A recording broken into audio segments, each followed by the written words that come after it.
Oh, today on the show we have Arian Edalat. Arian is a co-founder of a company called Active Membranes. They are built on a technology that enables operators to communicate with membranes in the water purification process. If you're not familiar with membranes as a concept, or you have not been watching previous episodes, I encourage you to watch other episodes. Because we've spoken to a number of people in this space. But as a concept, very simply, membranes are a crucial piece of the infrastructure that allows us to access any type of potable water. Ariane's bigger vision is that with this technology, with the communication of the health of the membranes, it makes something like desalination, water purification, so cost effective that fresh water can be accessible to anyone, anywhere on the planet. Very enjoyable conversation. I know you will enjoy it as well. Shout out to our sponsors, Clean Tech Growth Lab. If you're looking to grow in clean tech, they are the people to do it with. And the producers of this podcast, Craze and Friends. With that, I give you Arya. Oh, welcome to another episode of The Grove. Shout out to our sponsors mentioned just before we hit record. Without them, it would not be possible to interview awesome people doing awesome things like Ariane. Welcome. Thank you. Thank you for having me. Oh yeah. Without me going on about the different, the technology that you built and the reason why it's important with membrane fouling, the industry, I'd like you to talk about that because I'm sure I will learn more about it when you say it than me. So if you could just start with a quick introduction of yourself and what you're building. Yes, my name is Arian Edalat. I'm by education PhD chemical engineer. I've spent the past 20 plus years of my life working on water desalination, trying to make sure that communities of disadvantage, people that have no access to fresh water, gain a sustainable, cost-effective way to be able to live. Because at the heart of everything, at the heart of every geopolitical problem, everything that we're facing today, if you look at it, it would be in one way or another a society that has limited access to water. I'm not saying it's the mother of all evil, but it's one of the problems. And, and it's very important. And then another issue is that what I call water scarcity, a silent existential problem, right? There are wars, there are all sorts of manners of sins that, threaten us as human species. But at the heart of it is water, because without, it's one of the most essential things that we need. Without water, we cease to exist as a species. And right now, the world is going, I don't want to lecture anyone, but I just want to give you a little bit of statistics of how bad this is right now. We have 97% of what we call water resources on Earth are not potable. They're not drinkable. Leaves us with 3% of it. Out of that 3%, 2% is not accessible. Why? Because they're in the form of glaciers and permafrost and this kind of things. So everybody's fighting over than 1% of the entire global water supply. Now, I wish there was a divine justice in how is that distributed in the world. It's not. 30% of the world have about 70% of it. That 30% of the world is overusing it. So it leaves about 70% of the other world population without sustainable access in one way or another to fresh water. Terrible situation to be in. Had you always been in a headspace of wanting to tackle this issue, or did something happen at some point? So my first job 22 years ago, I want to paint a picture for you. This was in a very arid, very hot area in the country of my birth, Iran. And I was a manager of a water desalination plant. My job was over the weekends to take water tankers to villages, to remote villages around that plant. And when you used to go to these villages, these people had no access to fresh water. They had this cistern, this reservoir, which was filled with, really bad quality of water. When you replace that with something fresh, their eyes would lit up. They didn't have much, but they would invite you to the meal that they had. Very kind and very gracious people. The look in those guys' eyes, and the kids and whatever, that sealed the deal for me. And I wanted to be a part of this, and I wanted to continue this. Now, switching back to technology, I want to paint you another picture. In the same location on 28, it's 50 degrees centigrade, which is about 125 Fahrenheit outside. And I'm sitting in a plant. I'm sweating like a hootenanny.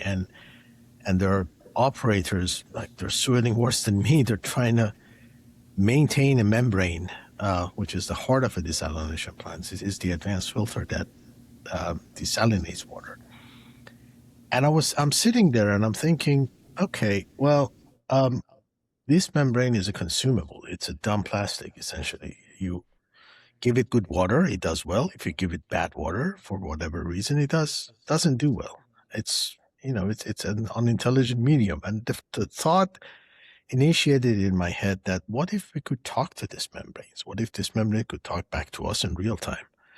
And that would enable us to identify a problem. So I'm not sitting here sweating, and these poor operators are not running less. Trying to make this thing work and trying to help these communities get some fresh water. That was 22 years ago. Fast forward, 2015 is where I came across this technology that we developed in an active membrane. It was through the original inventor, Professor David Jasby. He was at the time at UC Riverside, and then now he's at UCLA, one of my co-founders. And he was talking about membranes that are electrically conducting. Now, why is that significant? Because like any other device, like this guy or anybody that is in a smart device, what makes it a smart? The ability to communicate with it through electrons, to electricity, one form or another. You send electron, you send back, those becomes the signals. And that becomes the medium of communication between you and that smart device. And then there's a language, you either create that language, you either learn that language. So when a membrane is electrically conducting, it has the ability to receive electrons and send electrons back to you. So now you can communicate with it. What is the language? You learn it. How would you learn it? Because it's science. The language is in there. We just don't know about it. Those guys that were digging up hieroglyphs in ancient Egypt or whatever, when they came out, they looked at these hieroglyphs. It was a language. They just didn't know what it meant. So they had to decode it, right? It's the same thing here. So I realized that this has a potential to change an industry.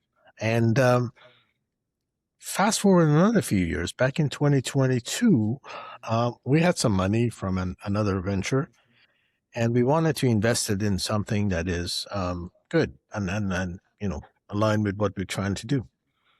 And this technology at the time came out for licensing from UCLA Tech office. So we took a license on it, and we started taking it out of David's lab and trying to commercialize it. And 3 years on, it's been a really interesting journey. Now, why is this important? Because in water desalination, imagine 97% of the world fresh waters are saline. Well, when we're saying desalination, are we specifically saying salt to fresh water or just non-potable water to potable water? Non-potable water, saline water to potable water to fresh water. Okay, got it. Yeah. So 97% of the world water resources are saline, non-potable. So we have to make them potable and drinkable, right? The technology that we have is desalination. Water desalination is limited because of these membranes. These membranes are dumb. They're unintelligent. They're plastics, consumables. So you have to build an entire bells and whistles around them for them to be able to work. That makes the process complicated, expensive. So while San Diego's and Dubai's of the world can afford it, it is those lower disadvantaged communities that cannot afford it because one, they don't have the technical sophistication to be able to operate it, and two, more importantly, they just don't have the money to buy it. So it remains a limited option with a lot of adoption barriers. Now imagine one technology that can solve the global water scarcity crisis being not affordable to everybody. Cannot have that as human species. It's just not sustainable. What we're trying to do is we're trying to go and attack the problem at the heart of it, trying to make membranes smart. If you make membranes smart, if those membranes can decide how they operate and how they can maintain their performance level, then all them bells and whistles around a desalination plant that make it complicated and expensive, try to go away or minimize. Now you have reduced the size of it. And now you have reduced the complexity of it. What happens? I'll give you another example. That 20 years ago, I was a overseas student. My mom used to call me once a week because it was expensive. Landlines were not that accessible. International calls were super expensive. Now these guys came, right? My mother now, God bless her, calls me 20 times a day. Yeah. Right? Everybody has one of these, right? Yeah. So this is what we want to do with desalination. We want to democratize it. Wow. We want to make it widespread. But this is humanitarian. It's very good. But look at the business side of it, because all of a sudden a market that is $3 billion a year becomes $300 billion a year. And everybody would benefit from it. So that's what we're all about. So sorry, go ahead. No, thank you for laying all of that, because bunch of questions. First, when we're talking about access to this degree, to this extent, are we saying that the vision is that ultimately we can have a water bottle, for example, and you can fill it with non-potable water, and then have some type of technological innovation that would be able to filter that out and then give you drinking water at a personal residential scale? Or are we talking about a like city by city type of scale? What's realistic? All of that, any scale. All of it. Anything that goes under your sink at your home that can fill up your bottle, provided that your bottle is something recyclable. Please don't use the plastic bottles. That's right. But all the way to cities and then communities of any kind. Got it. So then, can we talk through how the particular your technology, you're creating these things that are dumb, that are they don't have their own life, and you're creating smart membranes. Right, you're creating the ability for them to communicate. What are they communicating, and how does it actually help all of these reductions in cost and complexity? So when you're filtering things out of a filter, filters traditionally they have a pore size, right? Anything in the water that is above that pore size gets separated. Anything's below it passes through. Membranes, reverse osmosis desalination membranes, they are the tightest water filters that there is. They separate molecules of salt, right? Very small pore sizes. That's good. But the bad thing is that anything bigger than that, and there are many contaminants in water that come on it, they can easily clog that membrane. And that when that membrane is clogged, it loses its performance quite quickly. And it requires a lot of maintenance, a lot of laundry, a lot of cleaning to be able to operate at the level. And it gradually loses its life and eventually becomes void. Now, the membranes that we're making, they're electrically conducting, which means that we can manipulate their surfaces so they can respond to an event of clogging and prevent it. So they're not prematurely clogged. They wouldn't lose their performance as quickly as the other guys. And they do not need a significant amount of pretreatment of water to be able to operate at a sustainable level. That's how we're making it smart. Now, what it communicates to us is that, look, you have to give me this signal for me to be able to improve my performance. If you don't give me that signal, I'm going to be losing my performance with respect to the water quality that I'm seeing. This is or is not the right signal. Wow. You can change that. More excitingly, in the future, as you collect this data, with the advent of AI and adaptive learning and whatever, you can help this membrane to learn over time. It's morning, this is the water quality I'm going to get. I'm going to Yeah, change myself to this. It's evening, this is the water quality I'm going to get. I'm going to change my behavior to that, got it. and so on and so forth. That is our vision, to change something that is an aesthetic hardware consumable into a platform that can, behave in real time, Uh, very much like human beings, to an event that may or may not impact its performance or longevity or well-being. okay. Yeah, something from the perspective of someone who has not had to physically maintain. I've never had to sit next to a desalination machine and sweat, and think about whether it's working or not. So when I think about membrane fouling and these contaminants, I think about literally it's almost like uh, like a coffee filter, with coffee grounds, and so you have to physically take it out and take it back in. So it's surprising to me to hear. Are you saying that you can send a particular type of electrical charge into the membrane and it can repel the contaminants? So we send three signals. One is the waveform, the other one is the voltage, and the third one is the frequency of application of that waveform. And that's the language that I was talking about. So for every water quality or every contaminant, a combination of those three can be applied on the surface of these membranes to fine-tune its response to that event, contamination event, right? And the coffee example is the coffee filter example is a great example. Filters are like that; they're consumables. They clog, and you have to throw them out. Now that this is on molecular level, that's on a household Right, appliance. right, The concept is the same. For them not to be something that is a consumable, then you have to make them smart. You have to make them in charge of their fate. Hence the name active right, membranes. right. They're active, So they're able to clean themselves, is what you're saying. or delay the process of getting dirty. Got it. Okay, okay, okay. All right. So then from when would you say you launched Active Membrane specifically? About 20 what year?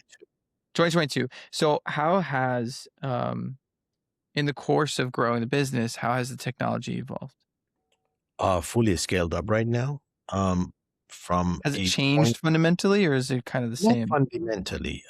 It has changed. Well, when you're taking something out of a lab and you're scaling up, there are always new things because there are a lot of unknown unknowns, right? So you Yeah. have to learn those unknown unknowns. And we have learned a lot of unknowns unknowns. Yeah, yeah, yeah. Concept has remained the same. The methods that we have developed in the scaling up the technology, in fabricating smart membranes, in making them and make functioning them, the response, all of that, there are a lot of stuff that we had to learn. How did we do that? We just, started making these things and putting them in field tests. And, sometimes they broke.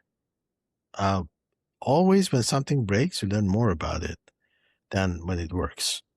So they broke, we learned the lesson, we made a better product, and so on and so forth. What we have done over the 3 years has been significant. That there's a couple of reasons for that. We, first of all, we have a fantastic team, the bright young people here that are working on this technology. Shout out to the team. Shout out to the team helping me and helping everybody else. Without their work, wouldn't be possible. But then we had a lot of good shots. We got a lot of good grants to be able to go into the field and then test these membranes and then validate them and so on. We've got good investors that have invested in us and helped us, do this. We had a lot of good traction, a lot of awards, a lot of commercial partnerships that have been developed over the past 3 years. For a startup to succeed, whether you're making membranes or you're making anything, you need a ecosystem of what I've mentioned to work. You need the universe to to collaborate with you, creating that ecosystem for the startup to succeed. So far, we had a good run, and I'm very grateful for it. Mhm. Right now, what we're doing is that we have to go through another level of expansion because we have a lot of demand. So we have to expand our size to be able to It's a meet good that problem demand. to have. Good problem to have, but it's still a problem to solve. So Right, we're right. raising some money to be able to make that expansion. That's good. Have you always envisioned yourself as a founder, as an entrepreneur? Or is this the first time you've embarked on So, a journey? well, no, it's not the first time. I've I've tried it once, and I failed miserably. This You is learned a about lot, like you just said. 17 years. It hurt as hell when it happened, but now Yeah. in retrospect, when you look back, there's a lot of lessons to learn. And then fast forward a few years later, I was working on it in a startup, Oh, and the people that were managing that startup, kindest people. One of them is my co-founder. The other one is now my CTO. God bless them. They said, "Look, there is this executive training program at UCLA School of Management in Anderson, and we think you need to go and it was like a 6 month like packed MBA type of a deal, and then you have to go and then you'll find it useful." And I said, "Have I made too many mistakes? And you think it's cheaper to educate me?" And I said, "Like, you know what? just go, just go and figure it out." Honestly, and I went through that, and it was 6 months. It was one of the best experiences. It was life changing. And as I was going through that, and I realized where I failed before, and why did I do wrong, and all the lights came up. When I came out of that program, I honestly wanted to um, become an entrepreneur, and in this sector, in the water sector. And again, your will is not the only factor here. You need to meet a universe of people that would enable that and help you get there. And I was very, very fortunate to have that universe. A lot of Mhm. good people helped me along the way. A lot of opportunities came up, and I seized them, and we are where we are today. Well, let's dive a little bit into that because one of the things that I love to pull out on this podcast are because it's some of the most impactful content I've consumed personally is when someone says, you know, I've navigated this and these are the parts that I've failed and here I am succeeding in it. So if you have somebody that is looking, whether it's the water industry or not, and if it is the water industry, you know, we encourage whoever's listening to go and build it. But if you're giving advice to a young entrepreneur and they say, hey, I either have the opportunity to try and commercialize this new technology, or you know maybe it's not patented technology, it's some other solution, but it's you know in a deep tech environment. What advice would you give to somebody So I starting would a company? there are some high level of stuff, and I'll get to the path as well. The high level of stuff is that what I have learned throughout my life is that continuity and perseverance are key. Um, in a life of an entrepreneur, even the course of a day or a week, there are so many ups and downs. You know, sometimes things work. Most of the time, they won't. There are a lot of people who say no to you. There are two people that say yes, and then it's not for the faint-hearted. You have to persevere. You have to have a strong mental health to be able to do that. And I would say to everybody, if you really want to do this, persevere. Second thing I would tell them is be financially and fiscally responsible and plan things, because your capital is your biggest asset. Your cash is your biggest asset in this business. Make sure you spend it wisely and make sure you invest it wisely.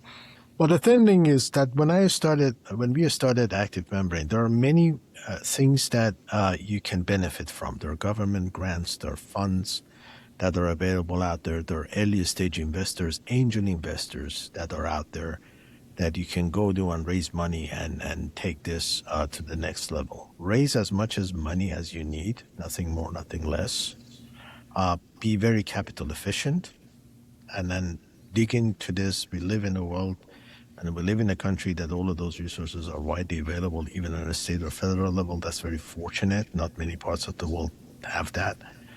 And that's what I did. I went after whatever I could find. I had about 8 shots at the beginning of this with grants and other things. I was lucky that if two of them landed, in my case, 7 of them did. And Whoa! that helped us propel, really. I Right, mean, right, right. and those are resources are available. to everybody. Just, pick and choose your battles, and just concentrate on things. Technology is all about, one aspect is money, the other aspect of it is exposures. Try to use high impact marketing events such as competitions, awards, these kind of things that are relevant to that industry in order to be able to put your name out there, market and brand the hell out of yourself and your technology. And if all of that comes together, with a dash of luck, then it takes off the ground. One of the things that I had was a great angel investor, for the sake of argument, whose support was not just a check. It was mentoring. It was helping me understand and navigate things, steady myself when I needed. So again, all of these resources are needed, and one who wants to go into this phase need to be able to harvest all of them, right? Well, you said something interesting. You said when you're raising, raise as much as you need, nothing more, nothing less. How do you know how much you need? Um, what I do is I take it in steps. Um, Here's what I'm going to do. A to B, how much money do I need? And then B to C, how much money do I need? And so on. It's sometimes very easy to raise a lot of money. Nowadays it isn't. But if you raise a lot of money, then and if you fail, that failure is going to be reputationally damaging. It's irresponsible towards capital that you raise and the people that you raise that capital from, and so on and so forth. Another component of it is that when people get money, they start spending like hell. Fiscal discipline is very important. Figure out how much what you're spending that money on. It's easy to get on first class flights and go to these fancy, expedite everything, go to these fancy events or whatever. But before making those decisions, see where that money takes you. If it's spent somewhere else, I'll give you an example. When we started this thing, we wanted to take the technology out of the lab and try to scale it. So we went to Home Depot and bought like a $200 drum and a hand painter sprayer, and we started. Yeah, no way.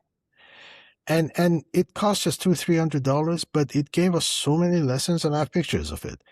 And then we figured out, okay, well, That's great. we have to improve this and we have to improve that. And then the next one was about the $10,000 machine. And we learned our lessons on that $10,000 machine. The next one was $35,000 and so on and so forth. Now we're building something that is about $45,000. It's a machine that we call the Spitfire. And that machine is highly automated. But it started with that drum. Yeah. I could have gone and spent $50,000 at the beginning, buy this fancy machine, but that money would have been lost. That's awesome. Fiscal discipline and then how you allocate capital and your cash is, that's the most important thing. Great. What a great story. That is cool. How long was that process between, I mean, now you said, you're operating this, but what was the process between Home Depot and the first commercial deployment? 1 year. 1 year. What happened in that year that allowed you to deploy? Well, was that the period of time that you won the grants? A lot of painful things. So the first thing that we did was that we took this, we started coating these membranes, and I spare you the detail because it's somewhat embarrassing what sort of primitive methods that we used. Okay. We started making these and then we send them to a competition, right?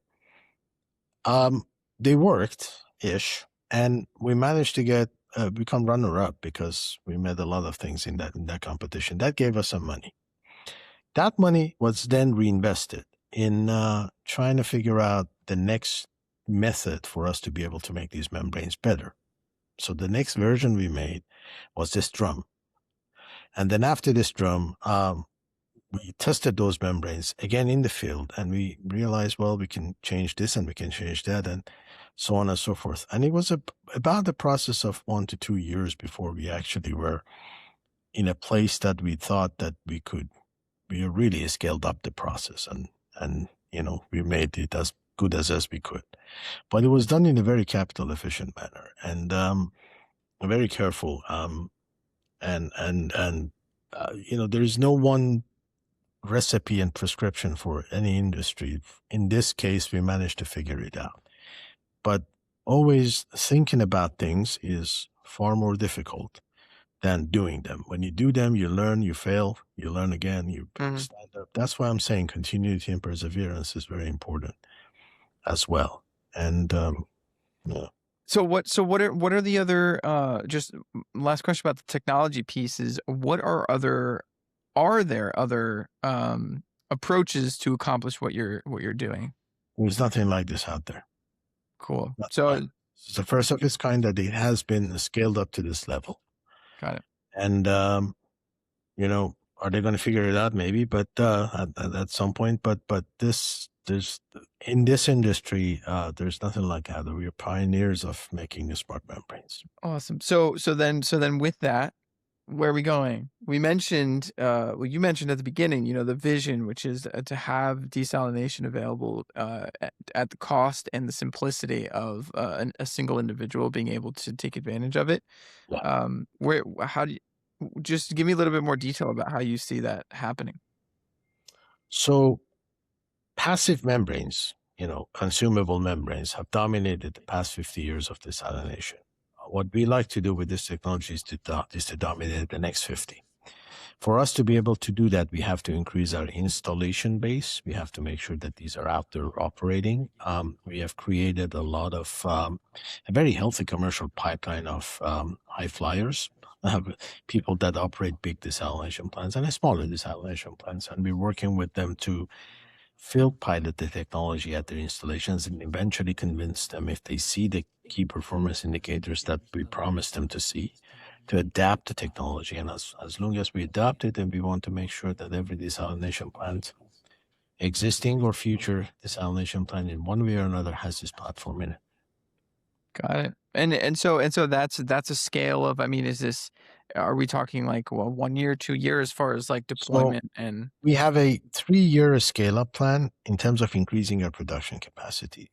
This is based on the pipeline that we have developed. Our production technology is modular.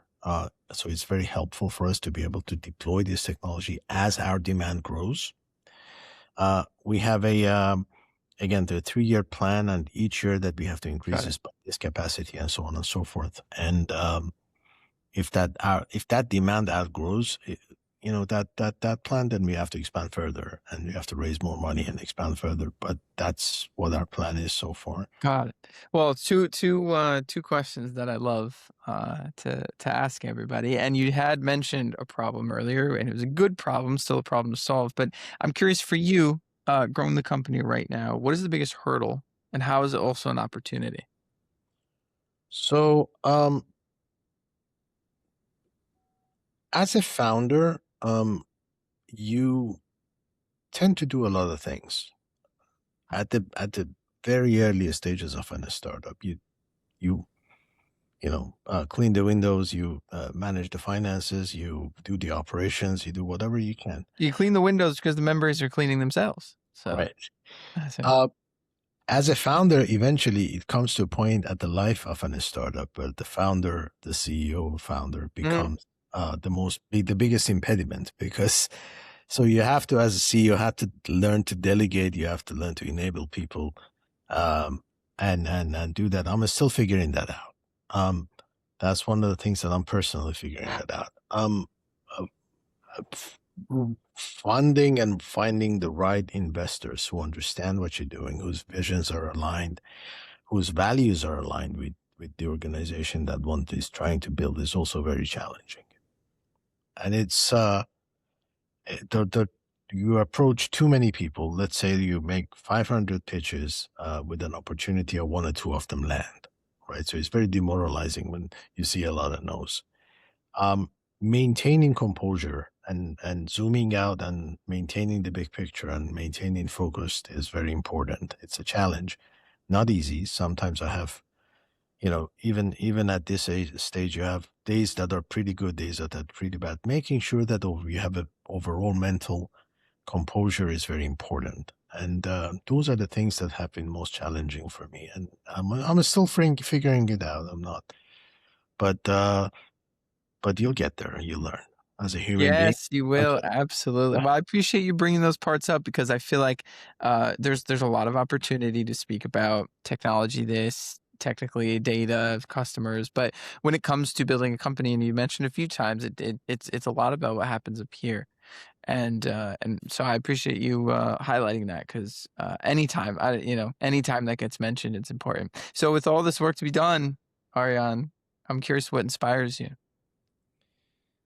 Um, it all goes back to that village that I used to go to,